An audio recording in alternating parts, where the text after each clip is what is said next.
Okay, this is the new Santa Fe, and they have two variants.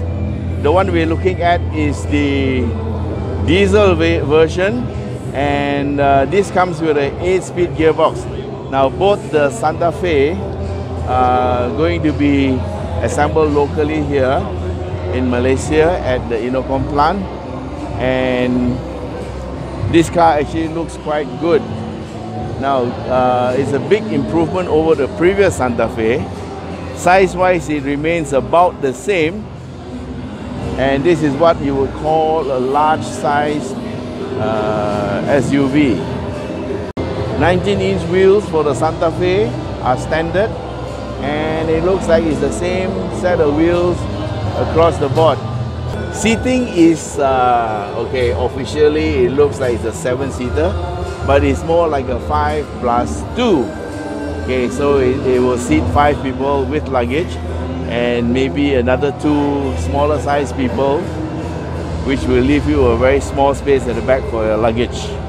The interior of the 2.2 diesel Santa Fe looks pretty neat, and you have this brown or maroon leather seating.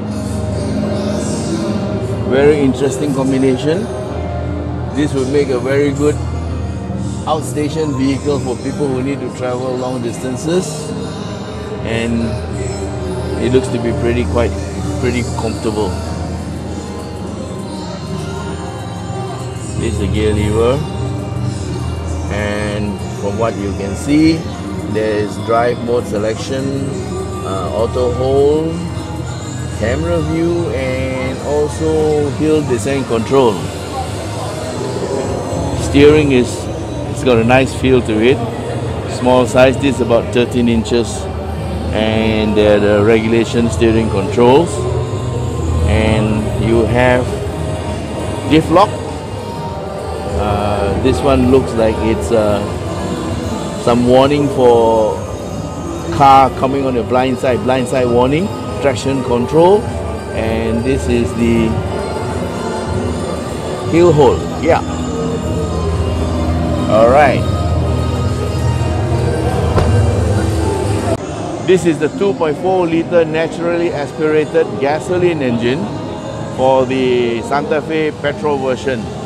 The petrol version has only 2-wheel drive, and basically it is built about the same way as the diesel is, except for the fact that it doesn't have 4-wheel drive.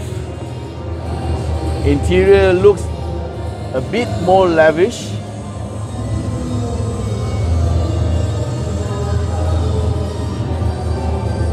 Well, for me, an SUV has to be 4-wheel drive, but you can actually buy a 2-wheel drive SUV if you just want to have a car that does all the things the SUV does except for going off-road. So you get high ground clearance, a bit of confidence over flash floods and things like that. And of course all the trimmings that are in an SUV, plus the fact that you sit a lot taller than the normal people. So this, folks, is the 2.4-liter Hyundai Santa Fe, launched at the Kuala Lumpur International Motor Show, November 2018.